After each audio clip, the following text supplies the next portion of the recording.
luta das mulheres vem de longa data, seja em casa, no trabalho ou na representação política.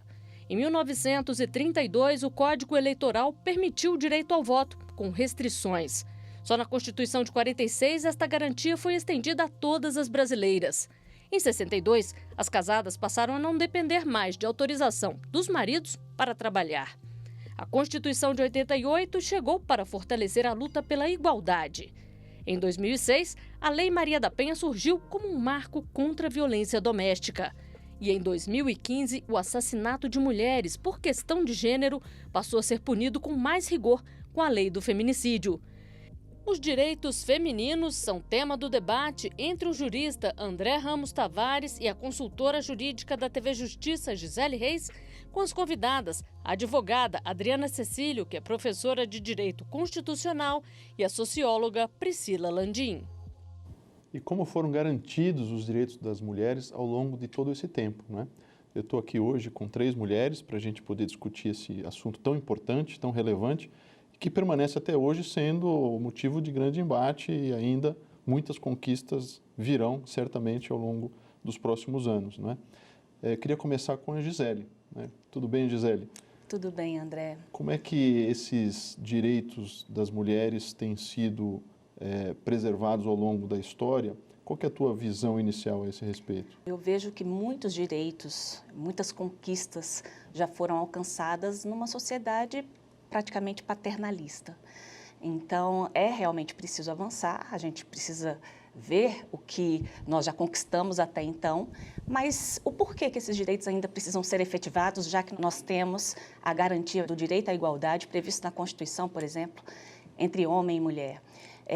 O que é que, na verdade, está por trás de toda essa opressão em relação à mulher? Eu acho que nós vamos ter a oportunidade de debater esse tema hoje no programa. Com certeza, um tema muito importante porque os desafios continuam aí, não é mesmo? Eu, recordando um pouco, antes de passar a palavra para nossas convidadas, né, me lembra o próprio movimento dos direitos civis nos Estados Unidos, né, que trouxe exatamente essa perspectiva da igualdade, né? E essa igualdade, ela foi sendo conquistada a duras batalhas, né? Foi realmente algo que precisou movimentar a sociedade para que todo um arcabouço anterior que promovia discriminações pudesse ir sendo superado progressivamente. Então, algo que a gente está falando que é muito recente. Uhum. Depois da Segunda Grande Guerra Mundial, por exemplo, quando houve um boom da expansão do trabalho feminino, né, quando as mulheres passaram efetivamente a trabalhar, ainda havia, ficou por muitos anos, mesmo nos Estados Unidos, né, a ideia, por exemplo, de que não se podia permitir que a mulher trabalhasse, nem que ela participasse politicamente, porque isso seria o fim da família. Uhum, né? Quer dizer, a ideia era justamente essa, quer dizer, coisas que demoraram muito para ser superadas, né? Os direitos civis vieram, o movimento dos direitos civis das leis veio na década de 60 nos Estados Unidos. Aqui a gente também viu na introdução, né, como ao longo da história constitucional a gente pôde incorporar a ideia da igualdade, né? Então, queria dar com isso as boas-vindas mais uma vez às nossas convidadas, né, e ouvi-las um pouquinho sobre essa questão histórica, né, Adriana? Muito obrigada, é um prazer estar aqui, agradeço muito o convite. Eu acho que um ponto fundamental que a gente precisa conversar com as pessoas sempre é uma compreensão maior em relação ao que é o feminismo. Uhum. Porque, infelizmente, esse termo acabou alcançando uma conotação negativa de forma equivocada, né? O feminismo é um movimento que luta por igualdade. Esse é o principal ponto, né? E busca uma conscientização de que realmente a nossa sociedade está impregnada por princípios e modos operandi que são patriarcais, existe um machismo estrutural e são conceitos naturalizados dentro da nossa sociedade que precisam ser desconstruídos, porque foram construídos culturalmente. Então, o feminismo ele busca questionar esses posicionamentos, essas diferenciações que são colocadas na sociedade em relação à mulher de forma, infelizmente, muito naturalizada, né? Questionar isso, acho que a doutora concorda, né? É o ponto central. Mas é interessante que nas falas tanto da Gisele quanto do doutor André, está presente um elemento que é muito comum, que é a facilidade que nós temos em reconhecer que mudamos quando olhamos para o passado, E a dificuldade que persiste sendo olhar para o presente e, no tempo atual, as necessidades ainda a se percorrer. Quando a gente olha para o passado, a gente consegue ver o quanto a gente avançou, mas quando a gente olha para o panorama atual, a gente tem uma dificuldade em entender para onde nós devemos caminhar e quais são os desafios atualmente impostos, né? Uma das coisas está presente na categoria trabalho, o que é trabalho, né? Então, assim, a partir da década de 50, a gente vai ter, de fato, a ocupação das mulheres em ambientes externos às próprias casas, mas o reconhecimento de que o trabalho doméstico também é trabalho e que também deve ser reconhecido como trabalho, foi uma conquista do movimento feminista. Exatamente, né? A valorização desse lugar do ambiente privado, dentro do cuidado com o lar, cuidados com a prole, cuidado, enfim, com toda a manutenção da casa, né? Que é subalternizada em relação a outras atividades laborais. Então, assim, isso que para nós hoje talvez seja algo um pouco mais bem alastrado, não foi durante muito tempo, né? Sim, até porque, retomando aqui, o professor André comentou sobre as legislações, né? Só após o Estatuto da Mulher Casada, que é de 62, ou seja, 56 anos só, é muito pouco tempo. Só a partir do Estatuto da Mulher Casada é que o homem deixa de ter aquele status de chefe da família, né? Então, assim, e ainda ali se fala, ele é chefe da família, mas que ele coordena com a participação da mulher. Então, com o Código Civil de 1916, a capacidade da mulher casada, né? Exato, dependia do consentimento do marido, relativamente capaz. Dependia do consentimento do marido para diversos atos, assim. Eu acho que uma discussão que a gente deve também travar aqui é no seguinte sentido: nós vimos que as mulheres conquistaram espaço, uma maior visibilidade no espaço público, e a partir daí isso acabou sendo refletido no espaço privado, dentro dos lares. Será que é isso que falta, por exemplo? Será que é importante que a mulher esteja mais presente, né, nas instituições públicas para que isso se reflita no setor privado, ou é o contrário? Porque nós vimos que, a partir da luta de mulheres operárias, né, tivemos aquele fato, inclusive, que ficou marcado da Emily Davison, no sentido de militante inglesa, sufragista, que acabou se jogando na frente lá do cavalo do rei.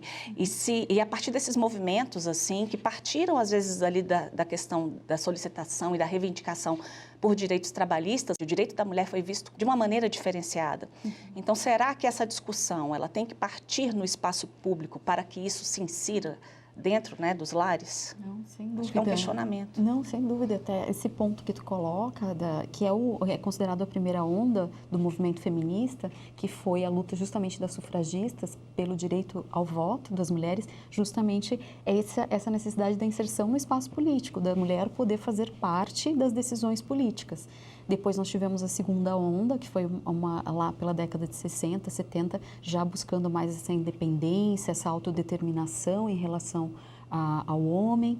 E aí agora nós estamos vivendo esse florescimento aí da terceira onda, que é essa busca mesmo pelos espaços, pela ocupação dos espaços de poder e essa igualdade material, além da igualdade formal. Hoje nós temos lá na Constituição, no artigo 5º, inciso 1º, determinado, né? Homens e mulheres são iguais em direitos e deveres, mas no dia a dia, nas práticas, a gente ainda vê mulheres ganhando menos que os homens, exercendo a mesma função.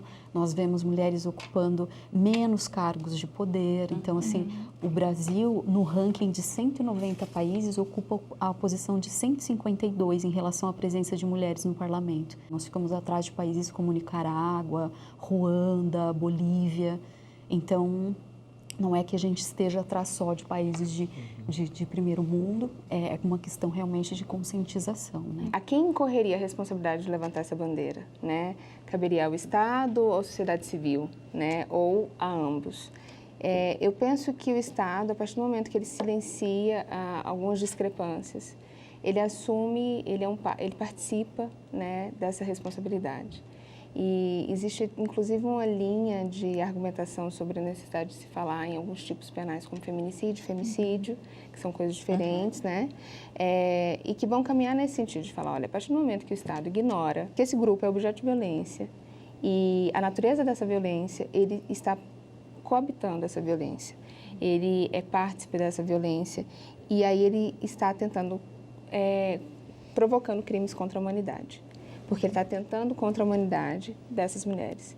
E aí a gente sai de uma categorização que é de um tipo específico, de uma natureza específica de indivíduos, para ver, para tentar caminhar para algo que é comum a esses indivíduos, né? Que é a proteção à vida, a proteção à sua segurança, a proteção a uma série de questões que são tuteladas e devem ser tuteladas pelo Estado. Então, eu acho que não cabe ao Estado omitir-se nessas demandas, principalmente no sentido de tentar materializar algo que está formalizado, né? Tentar desenvolver políticas públicas que tornem isso concreto, real, mas também não dá para esperarmos só do Estado isso, visto que a natureza dessas diferenças, elas têm uma matriz cultural, como nós bem lembramos o tempo todo, né? Eu concordo plenamente, eu acho que isso é muito importante, inclusive. Dada a circunstância de que a gente está falando de uma questão que é estrutural na sociedade, não existe um agente mais capaz, na verdade, que o próprio Estado, para tentar, de alguma maneira, evitar que se consolide algo que vem permanecendo ao longo do tempo. Não acho que também a sociedade não possa ter ou não deva ter, pelo contrário, ela tem que ter um papel, isso é essencial, porque é uma questão cultural, claro.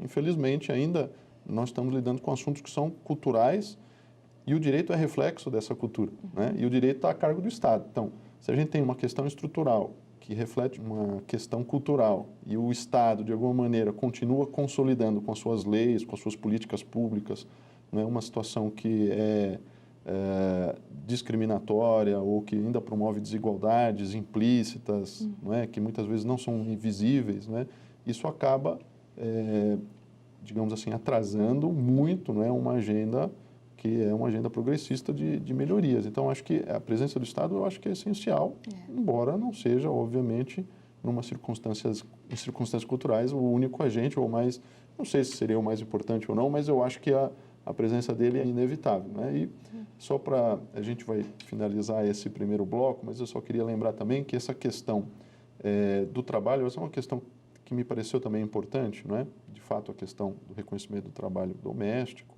né? Eu acho extremamente importante, porque também os movimentos eles vão progressivamente incorporando pautas, né? Que nos primeiros momentos eles não estavam ainda incorporadas, né? São visões que são camadas que vão se acrescentando e vão aí refinando toda essa política dos próprios movimentos. Então, naquele primeiro momento era importante que as mulheres que saíam de casa para trabalhar e ainda tinham um trabalho doméstico, né? Permaneciam com a responsabilidade doméstica, que elas tivessem ao menos igualdade, não é, nos salários. Né? Uma igualdade, por exemplo, que veio nos Estados Unidos, foi promulgada uma lei, né? Isso em 1963, né? A Lei dos Salários Iguais nos Estados Unidos, justamente depois da Segunda Guerra Mundial, quando houve todo esse movimento de incorporação das mulheres em postos de trabalho e depois, não é, que eram de alguma maneira, pessoas que acabavam sendo exploradas porque tinham posições semelhantes à dos homens em termos de exigências, de produtividade, de trabalho duro e etc., mas recebiam bem menos, né? Então, essa foi um movimento inicial que também teve lá a sua importância, porque desencadeou também outros movimentos. Mas o tema é muito interessante, né? O debate está muito bom. A gente vai fazer agora um breve intervalo. A gente, então, volta daqui a alguns segundos. Não saiam daí.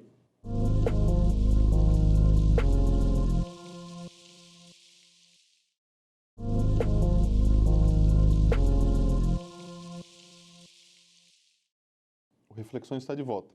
Hoje o tema debate os direitos das mulheres e o feminismo. Né? Vamos retomar, então, aquele nosso finalzinho do primeiro bloco. Né? Queria perguntar para a Priscila para que ela pudesse nos esclarecer um pouquinho mais sobre o que é exatamente esse movimento feminismo, como é que as pautas vão se formando, como é que é a agenda disso. E vão se reorganizando, né? Como você bem disse, a gente tem a impressão que os direitos eles são promovidos e conquistados como camadas, né? E o direito não está acabado e nunca vai estar. Esse é o ponto básico do direito. Ele vai ser sempre objeto de uma conquista democrática. E esse é o lugar republicano democrático, né? Tão importante, preconizado. Então, não tem como a gente pensar que uma agenda, qualquer que seja, vai ser esgotada.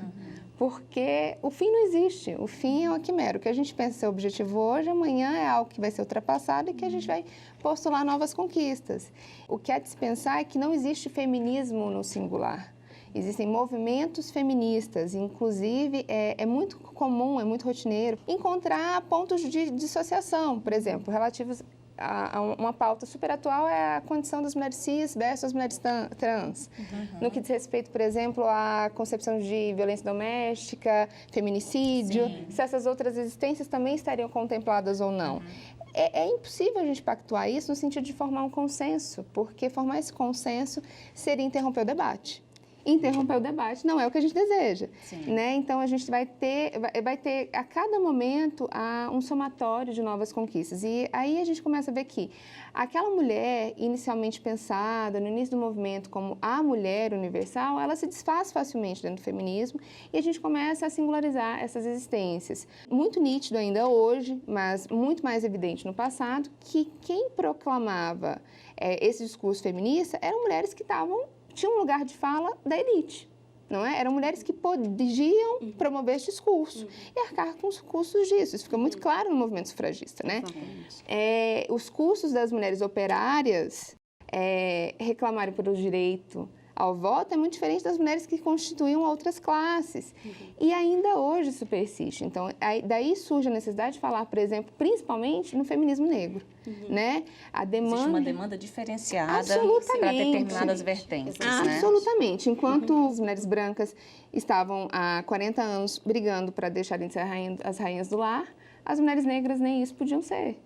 Porque elas não eram rainhas nem da própria casa, mas eram domésticas das casas das senhoras brancas que lutavam para ocupar espaços públicos. Né? Então, a gente começa a ver como que é necessário visibilizar essas diferentes demandas, porque são diferentes existências. E isso fica muito formatado numa categoria muito importante para qualquer movimento que reivindique um lugar identitário, que é o lugar de fala. Lugar de fala é um lugar central e é por isso que é importante visibilizar. Não se trata de emprestar minha voz para essas mulheres, porque a minha existência é falar sobre a minha existência. Eu só posso falar a partir desse lugar. Mas que seja visibilizado, oportunizado, que essas pessoas reclamem aquilo que lhes importa. Né? E esse é o lugar do Estado em garantir isso. E aí a gente começa a ver em que medida o Estado deve ser responsabilizado no que diz respeito a assegurar que essa representatividade de fato ocorra. Né, para que, de fato, essas vozes, esses discursos componham uma pauta pública, uma agenda pública. A gente tem a questão da aposentadoria e uma idade diferenciada, nós temos a licença maternidade, que é diferenciada da licença paternidade. Essas diferenças, elas são importantes para poder garantir uma igualdade material em relação a homem e mulher. Mas é importante que a gente discuta sobre isso para poder deixar claro que existem peculiaridades próprias das mulheres e não se quer fechar os olhos para essa nossa condição. Então, como lidar com essa situação assim, das diferenças de força, diferença em relação a questões físicas mesmo, e, ao mesmo tempo, lutar pela igualdade? Então, é uma pergunta muito importante e eu acho que o que se extrai assim, de essencial nisso, eu acho que a principal diferença que se coloca é, por exemplo, existir uma lei própria para proteger as mulheres, a Lei Maria da Penha, que até foi questionada, a questão da constitucionalidade, enfim, por que existiria uma lei só para as mulheres? Depois, novamente, a lei do feminicídio também foi questionada. Então, essa diferença, né, geralmente as pessoas que falam contra o movimento feminista, elas falam, ai, poxa, né, mas os homens morrem mais do que as mulheres. Só que os homens morrem por questões outras, as mulheres são assassinadas por serem mulheres. Né? E isso é a grande diferença. A cada 2 horas, uma mulher é assassinada no país por ser mulher. Né? Se você faz um teste simples, se você coloca no Google inconformado com o fim da relação, inconformado com o fim do relacionamento, a quantidade de respostas que você terá, que você pode visualizar de mulheres que foram assassinadas por este motivo é enorme. Então, a gente vê que existe essa diferença, é uma diferença a pessoa ser assassinada por conta da sua condição, do seu gênero, especificamente, que vem dessa história, justamente desse conceito da mulher como acessório do homem, da mulher como, de todo esse contexto de submissão, de ser vista como algo que pertence ao homem, como uma propriedade, exatamente. E é isso, até hoje, é muito presente na nossa sociedade. Então, quando um homem termina um relacionamento, ele tem aquela fala do não será minha, não será de ninguém. E é nisso que nasce, né, toda essa história da violência contra a mulher, e que precisa ser combatida com leis específicas, porque é uma situação peculiar que atinge as mulheres por conta de todo esse histórico que permeia, né, a história das mulheres. Então, essas questões precisam ser consideradas, né, esses detalhes, essa questão histórica, toda essa construção, o direito é uma construção histórica, né, professor? Então, eu acho extremamente importante esse teu questionamento, até para traçar essa fala. Aqui no programa, até retomando um pouquinho a fala da Priscila, a gente já discutiu muitas vezes a questão da cota nas eleições, né, para a representação feminina, que não deixa de ser justamente um aspecto do direito à voz no ambiente, né, na arena política, especificamente naquela em que se vão formar as leis que podem eventualmente ter um papel importante, desempenhar uma função de destravar algumas pautas, não é isso? Isso. É interessante isso tudo que vocês estão trazendo, porque, na verdade, quando a gente começa a falar sobre as proteções que devem ser asseguradas a esses públicos, seja um público feminino, que é o que a gente está objeto da pauta hoje, mas, enfim, a gente poderia estender isso para outras questões identitárias, como raça, que são os dois grandes pilares das discussões atuais.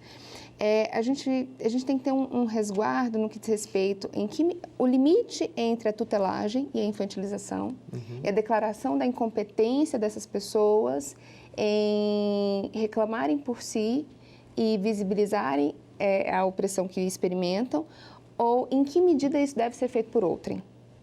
Porque aí a gente tem que ter um zelo no que diz respeito aos polos, passivos e ativos. O que o movimento feminista, de forma geral, reivindica é tentar transformar as mulheres num polo ativo e não mais passivo, e combate fortemente uma cultura que nos leva a crer numa infantilização, numa impotência, numa incapacidade, não é? Na fragilidade, na impossibilidade de atuar de determinadas formas, com determinadas questões. Então, assim, mesmo quando o Estado reclama para si esse lugar, nós temos que pensar também nos limites que são impostos ao Estado. E na necessidade da gente reformular isso por meio de um outro lugar, que é o lugar da sociedade civil, que é o lugar da cultura, que é o lugar também de transportar essa mulher para um polo ativo, né? E você só produz isso por meio de educação, por meio da ressignificação de uma série de estruturas. Interessante também que esse é um paradigma, essa questão da igualdade versus desigualdades, né? E o princípio da igualdade, o que o constitui, em que medida a gente consegue criar uma condição de igualdade por meio da distinção, né? Como que eu consigo, a partir de uma segregação e tratar um grupo de maneira especial, ter como resultado a igualdade? Essa é uma questão tão delicada, a teoria social e o direito, que a gente não vai esgotá-la aqui hoje. Mas eu tenho uma chave que nos permite pensar isso de maneira diferente, e talvez acessar isso de forma mais simplificada, que é o oposto da igualdade não é a desigualdade, mas é a invisibilidade. Invisibilizar determinadas situações, determinadas realidades, tem como consequência a produção de desigualdades. E essa questão e daí surgem dois grandes verbos importantes que são reivindicados por aquelas que proclamam a necessidade de falar em feminicídio ou femicídio, né? Que é a questão de nominar e visibilizar. São dois grandes nomes. Vamos dar nomes a essas mortes, que era o que a Adriana falava. Essas mulheres estão morrendo por uma causa muito específica, que é a condição de gênero. Vamos dar nome a isso, né? Não são mortes quaisquer, não são mortes de corpos neutros, são corpos que são significados e que são lidos a partir desse significado. Em algumas situações, a gente vê ataque a características específicas das mulheres, né? Por exemplo, o cabelo, né? Tenta, na verdade, nesses crimes, atingir características específicas das mulheres, o que deixa muito mais evidente que foi, na verdade, um ataque, uma violência em relação ao gênero. Então, essa tua fala é extremamente feliz, porque a sociedade, ela busca através da cultura que é construída, essa cultura patriarcal, um dos principais pilares dela e a força dela está na criação da ideia de rivalidade entre as mulheres. Então, esse conceito de que a gente precisa atender um padrão específico de beleza, você tem que ter um determinado cabelo, você tem que ter determinado peso, você tem que se vestir de determinada maneira, senão as outras mulheres, as próprias mulheres, entre elas acabam apontando e desmerecendo as próprias mulheres. Isso é uma questão extremamente machista e que nós somos criadas dentro desse ambiente tóxico, que nós caímos nessa mesma armadilha ao longo da nossa vida, né? Então, isso é uma das pautas que é o que a Priscila estava colocando. Então, é uma questão mulheres cultural. Que são machistas, né? Exatamente. Muitas. É uma Nós questão reproduzimos. cultural que precisa ser trabalhada, que precisa ser desenvolvida, melhor desenvolvida, para que a sociedade possa realmente se conscientizar.